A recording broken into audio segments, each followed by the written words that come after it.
Wah wah wah, bikin auto tercengang. Tony Popovich beri komentar mengejutkan, jadi harapan kami total football Indonesia terlalu mudah dibaca. Saya sarankan olah skema counter attack ala Sintayong, pelan mencari celah tapi mematikan. Simak selengkapnya penuturan Popovich dan harapannya untuk timnas Indonesia. Herve Renard akui gugup hadapi Indonesia, naturalisasi mereka mengerikan, tapi untung bukan Sintayong lagi. Apa yang dimaksud Herve Renard? Simak selengkapnya penuturannya terkait kondisi timnas Indonesia saat ini.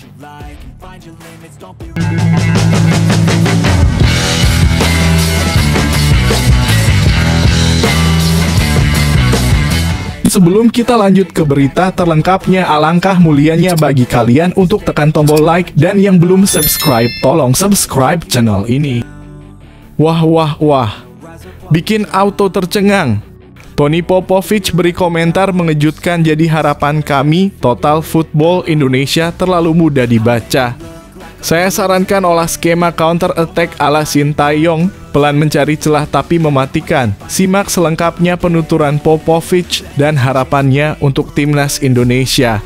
Dunia sepak bola Asia Tenggara kembali dibuat gempar setelah mantan pelatih klub Australia, Tony Popovich, memberikan komentar pedas namun membangun terkait performa timnas Indonesia di bawah asuhan Patrick Kluivert. Dalam wawancara eksklusif dengan media Australia, Popovich tak segan menyampaikan kritik terhadap strategi permainan Indonesia saat ini, terutama penggunaan filosofi total football yang diterapkan oleh pelatih anyar tersebut. Popovich mengaku memiliki pengalaman langsung menghadapi skuad Garuda. Dalam laga persahabatan sebelumnya, tim asuhan Popovich sukses menghajar timnas Indonesia dengan skor telak 5-1. Dari pengalaman itu, ia merasa perlu memberikan masukan sebagai sesama pelatih.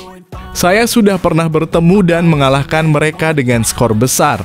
Sebagai sesama pelatih, saya ingin menyampaikan saran jujur untuk Patrick Kluivert, jangan lagi gunakan skema total football. Itu terlalu mudah dibaca dan kami buktikan, kami bisa mengalahkan mereka dengan mudah, ujar Popovich. Popovich menilai, walaupun pemain-pemain Indonesia memiliki kemampuan teknis yang bagus, strategi yang digunakan saat ini justru membuat mereka kesulitan berkembang di lapangan. Ia menyoroti bagaimana skema total football yang menekankan rotasi posisi, tekanan tinggi, dan permainan terbuka belum cocok diterapkan dengan kondisi skuad Garuda saat ini. Pemain Indonesia sebenarnya sangat bagus-bagus. Banyak dari mereka punya potensi bermain di level yang lebih tinggi. Tapi kalau skemanya salah, ya pasti kalah. Kami lihat sendiri mereka terus mencoba membangun serangan dengan cara yang sama. Itu membuka banyak celah yang bisa kami eksploitasi dengan serangan balik cepat, lanjutnya. Popovich kemudian menyebut nama mantan pelatih timnas Indonesia, Sintayong, sebagai contoh pelatih yang memahami kebutuhan tim dan menerapkan pendekatan yang realistis. Ia mengakui bahwa di era Sintayong, Indonesia jauh lebih sulit dikalahkan karena menggunakan strategi counter attack yang efisien dan mematikan. Menurutnya, gaya permainan cepat dengan transisi yang tajam bisa menjadi senjata utama Indonesia, apalagi dengan adanya beberapa penyerang naturalisasi yang kini menghuni skuad Garuda. Kalau saya boleh jujur, skema serangan balik cepat yang dulu dipakai Sintayong lebih efektif untuk Indonesia. Saat itu mereka sangat berbahaya dalam transisi. Pemain-pemain seperti Arhan, Marcelino, dan lainnya tahu kapan harus bergerak dan menekan balik. Sekarang mereka seperti kehilangan arah, katanya. Popovich juga memberikan saran formasi yang menurutnya lebih cocok digunakan oleh timnas Indonesia. Ia menyarankan penggunaan formasi 4-3-3 atau 4-2-3-1 dengan blok pertahanan menengah dan pendekatan pragmatis berbasis transisi cepat. Menurutnya, Indonesia memiliki bek sayap cepat, gelandang yang mampu bertahan maupun menyerang, dan striker-striker naturalisasi dengan naluri mencetak gol yang baik. Semua itu bisa dioptimalkan dengan gaya main yang lebih direct dan efisien. Dalam pandangannya, bukan berarti Indonesia harus sepenuhnya meninggalkan sepak bola menyerang. Namun, ia menekankan pentingnya pemahaman konteks dan kapasitas pemain yang tersedia. Total football itu filosofi yang indah. Tapi kalau dipaksakan dalam kondisi yang tidak mendukung, hasilnya bisa berantakan. Indonesia perlu pelatih yang bisa membaca kekuatan dan kelemahan tim. Bukan sekadar menerapkan gaya sepak bola Eropa ke Asia Tenggara tanpa adaptasi, ucapnya tegas. Pernyataan Popovich tentu menjadi sorotan, apalagi ia adalah pelatih yang sudah membuktikan kapasitasnya di berbagai kompetisi. Meskipun pernyataannya terkesan tajam, banyak pihak menilai kritik tersebut sebagai bentuk keprihatinan sekaligus saran konstruktif untuk perkembangan sepak bola Indonesia. Saat ini, tekanan terhadap Patrick Kluivert memang terus meningkat. Sejak ditunjuk sebagai pelatih kepala, Kluivert belum berhasil menunjukkan hasil yang signifikan. Permainan Indonesia dinilai terlalu terbuka dan mudah dieksploitasi, terutama saat menghadapi tim-tim yang bermain efektif dan agresif. Sementara itu, dukungan publik terhadap timnas Indonesia tetap tinggi. Para penggemar berharap pelatih dan federasi bisa lebih realistis dalam menyusun strategi jangka pendek maupun jangka panjang. Potensi besar yang dimiliki Indonesia tak akan berarti jika tidak didukung dengan taktik dan pendekatan yang tepat.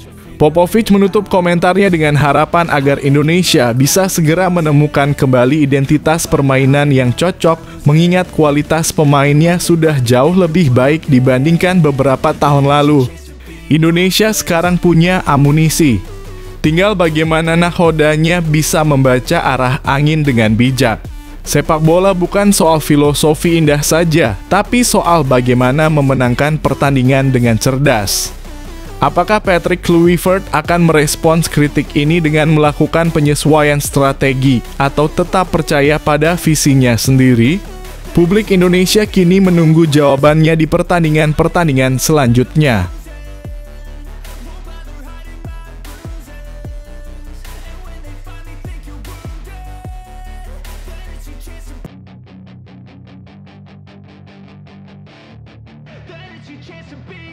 Hey kid, don't ever let them get inside your head. They'll tell you what to do in life. Herve Renard akui gugup hadapi Indonesia, naturalisasi mereka mengerikan, tapi untung bukan Sintayong lagi. Apa yang dimaksud Herve Renard? Simak selengkapnya penuturannya terkait kondisi timnas Indonesia saat ini. Pelatih tim nasional Arab Saudi, Herve Renard, membuat pernyataan mengejutkan jelang kemungkinan pertemuan dengan timnas Indonesia di kompetisi internasional mendatang. Pelatih asal Perancis yang dikenal berpengalaman menangani banyak tim nasional ini secara terbuka mengakui bahwa Indonesia kini bukan lagi lawan yang bisa dianggap remeh. Terutama setelah melihat komposisi pemain mereka yang didominasi oleh talenta naturalisasi dari Eropa. Dalam sebuah wawancara dengan media olahraga Timur Tengah, Renard secara jujur mengungkapkan bahwa ia dan tim pelatih Arab Saudi cukup dibuat waspada oleh perkembangan skuad Garuda. Ia menyebut beberapa nama pemain Indonesia yang dinilainya berkelas Eropa dan memiliki kualitas yang membahayakan jika tidak diantisipasi dengan baik. Kami memantau perkembangan timnas Indonesia dan saya harus akui mereka punya pemain-pemain yang sangat berbahaya. Beberapa di antaranya bermain di Eropa dan itu cukup membuat kami gugup, ujar Renard. Pelatih yang membawa Arab Saudi menang sensasional atas Argentina di Piala Dunia 2022 itu menyebutkan secara spesifik nama-nama seperti Jay Itzes, Kevin Dix, dan Emil Audero sebagai pemain kunci yang bisa merepotkan lini pertahanan manapun. Jay Itzes sangat tenang dan kuat dalam duel udara. Kevin Dix punya pengalaman di Eredivisie dan Serie A. Dan tentu saja Emil Audero dia salah satu kiper terbaik Serie A musim lalu. Itu bukan sesuatu yang bisa kami abaikan begitu saja. Kalau Indonesia bermain rapi, mereka bisa sangat menyulitkan, imbuhnya. Renard bahkan tak segan mengatakan bahwa kehadiran para pemain naturalisasi Indonesia yang bermain di Eropa membuat tim-tim Asia lain harus bekerja lebih keras jika ingin mengimbangi level permainan Garuda. Namun di balik kekhawatiran itu, Renard justru menunjukkan kelegaan tersendiri atas satu hal, Indonesia kini tidak lagi dilatih oleh Shin Tae-yong. Kalau boleh jujur, saya pribadi merasa lebih percaya diri menghadapi Indonesia saat ini karena mereka tidak lagi dilatih oleh Shin Tae-yong. Dia pernah mengalahkan saya dengan skor 2-0 dalam pertandingan yang sangat menyakitkan. Saya masih ingat betul bagaimana tim saya dibuat tidak berkutik, kenang Renard. Sebagai pelatih yang dikenal disiplin dan detail, Hervé Renard tahu betul bahwa keberhasilan dalam sepak bola modern bukan hanya ditentukan oleh nama besar, tetapi juga oleh kecocokan antara pelatih dan gaya main tim. Oleh karena itu, ia menyatakan bahwa dirinya lebih tenang karena lawannya kali ini adalah Patrick Kluivert, pelatih anyar timnas Indonesia yang menurutnya belum terbukti tajam dalam membaca permainan lawan. Patrick Kluivert adalah nama besar sebagai pemain, saya sangat menghormatinya. Tapi sebagai pelatih, saya belum melihat sesuatu yang istimewa. Gaya main Indonesia sekarang cenderung lebih mudah ditebak. Bukan seperti masa Shin Tae-yong yang selalu memberi kejutan. Ini mungkin menjadi keuntungan bagi kami, jelasnya. Renard menambahkan bahwa timnya telah mempersiapkan diri dengan sangat serius jika harus menghadapi Indonesia.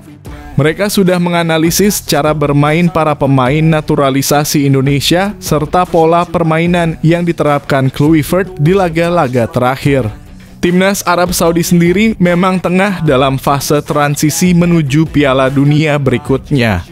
Mereka berambisi untuk mempertahankan performa impresif seperti saat melawan Argentina, namun dengan komposisi tim yang lebih stabil dan efisien di setiap lini. Sementara itu, Indonesia berada dalam sorotan karena mulai menunjukkan ambisi besar dengan mendatangkan pemain-pemain dari berbagai liga top Eropa dan memperkuat kedalaman skuad mereka secara signifikan. Meski begitu, Renard menegaskan bahwa dirinya tidak akan menganggap enteng siapapun. Justru semakin kuat lawan, maka motivasi anak asuhnya akan semakin besar pula. Sepak bola adalah tentang kerja keras dan kesiapan. Kami hormati Indonesia, apalagi sekarang mereka punya pemain seperti Audero di bawah Mistar. Tapi kami juga tahu bagaimana mengatasi tekanan. Kami akan mempersiapkan diri dengan maksimal untuk bisa mengalahkan mereka, tegasnya. Komentar Renard ini langsung menjadi bahan perbincangan di kalangan pecinta sepak bola Asia. Banyak yang menilai bahwa pengakuan dari pelatih sekelas Renard adalah sebuah pengakuan tersendiri atas kemajuan pesat timnas Indonesia dalam beberapa tahun terakhir. Di sisi lain, pernyataannya mengenai Patrick Kluivert dianggap sebagai sinyal bahwa pelatih asal Belanda itu kini mulai berada di bawah tekanan. Sejauh ini performa Indonesia di bawah Kluivert memang belum menunjukkan grafik yang menjanjikan. Gaya bermain total football yang ia terapkan dinilai belum sepenuhnya cocok dengan karakter pemain Indonesia dan seringkali membuat lini pertahanan Garuda terbuka. Publik Indonesia kini menanti apakah Kluivert mampu membuktikan dirinya dan membungkam kritik atau justru akan menjadi titik lemah dalam ambisi besar timnas untuk kembali bersaing di level Asia. Yang jelas, komentar dari Hervé Renard bukan sekadar basa-basi. Ia adalah pelatih yang telah mencatat sejarah besar di berbagai turnamen internasional dan tidak sembarangan dalam memberikan penilaian. Jika pelatih sekelas dia mengakui kualitas Indonesia, maka sudah saatnya bagi tim Garuda membuktikan bahwa mereka memang pantas ditakuti bukan hanya karena nama pemain, tetapi karena hasil nyata di lapangan.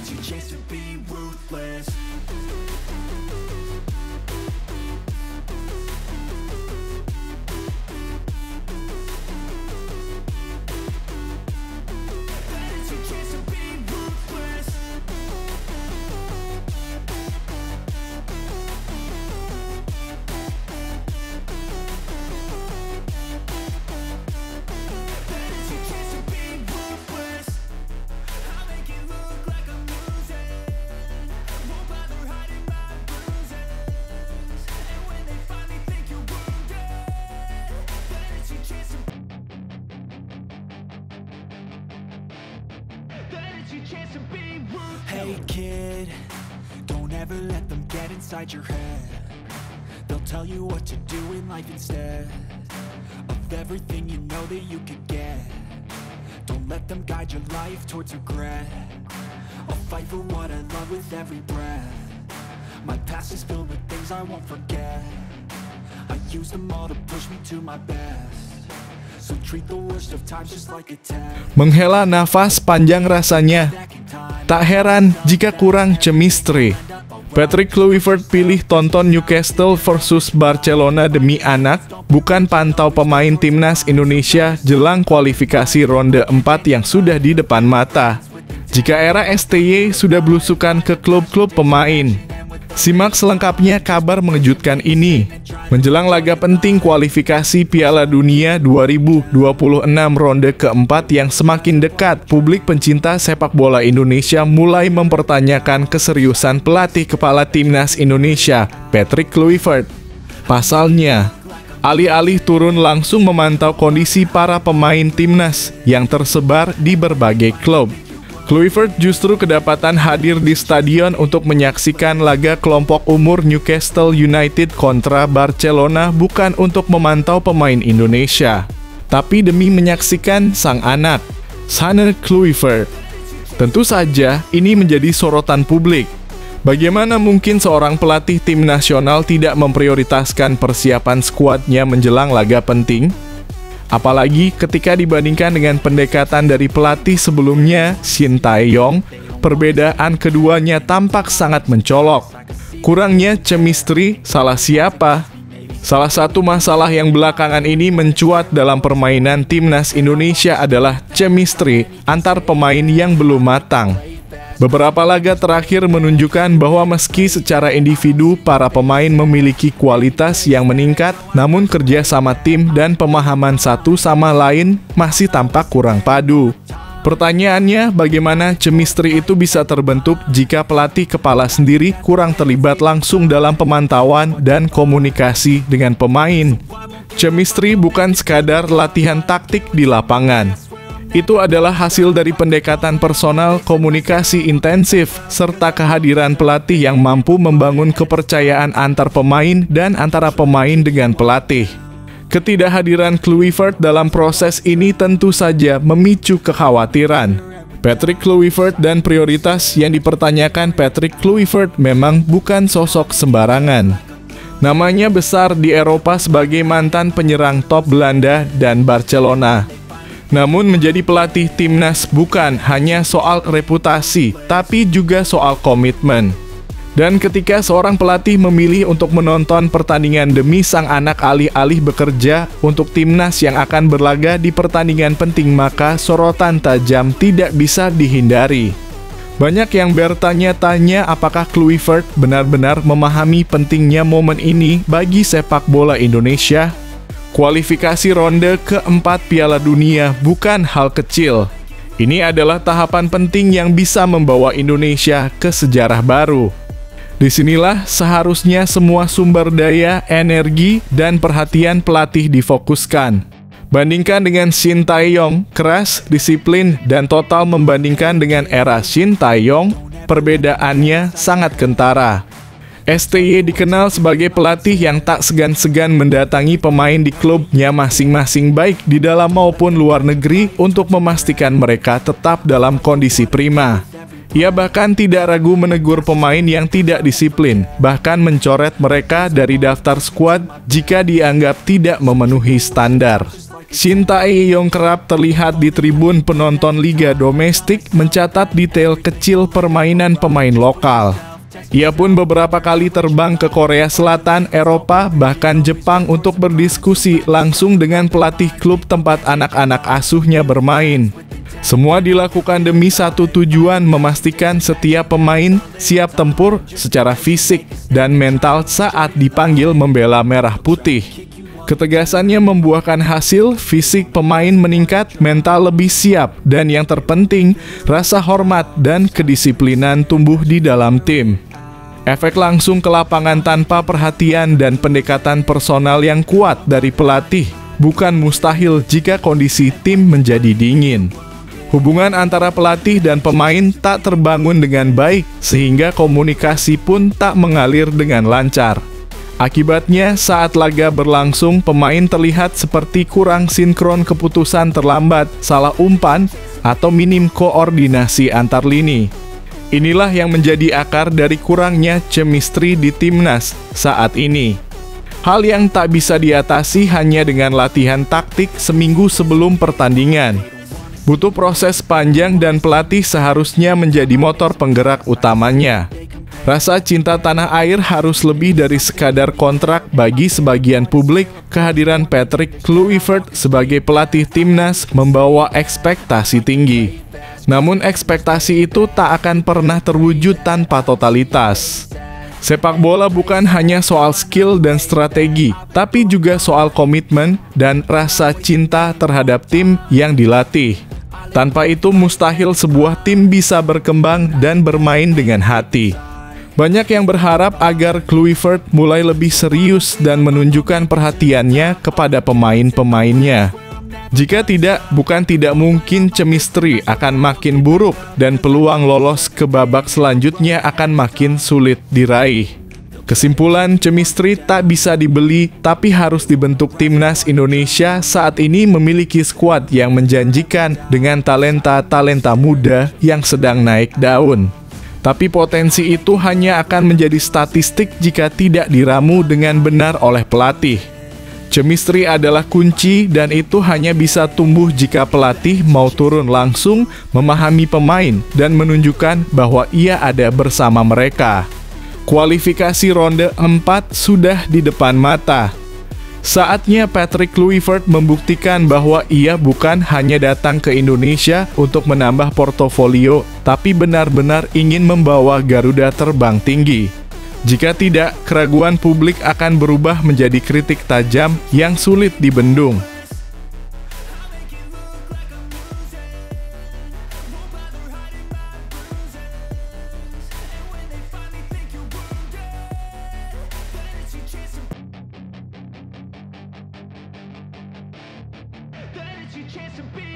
Hey kid, don't ever let them get inside your head. They'll tell you what to do in life instead of everything you know that you could get. Don't let them guide your life towards regret. I'll fight for what I love with every breath. Arsenal versus Manchester City, Lewis Kelly Haaland lagi?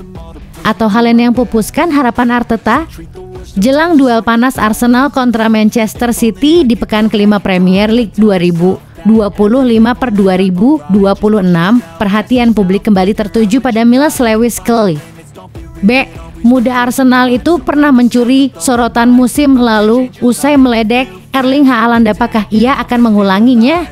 Laga akan digelar di Emirates Stadium Minggu (21 September 2025). Drama antar pemain dua tim besar ini masih hangat diingatan. Setelah City menahan Arsenal 2-2 di Etihad musim lalu, Haaland menyindir Arteta dengan ucapan "stay humble".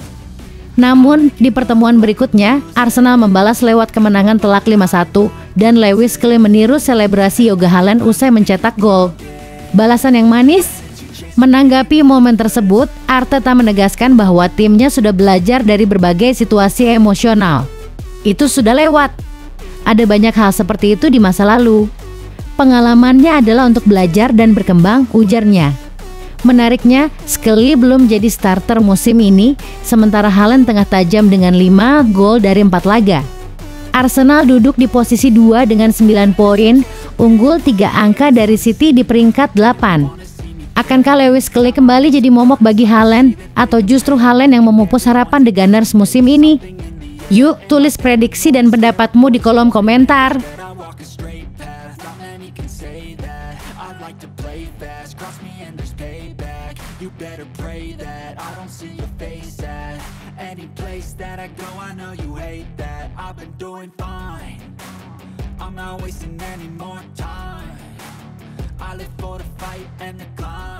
Preview Arsenal versus Manchester City. Pertahanan kokoh Arsenal tantang Haaland yang sedang on fire.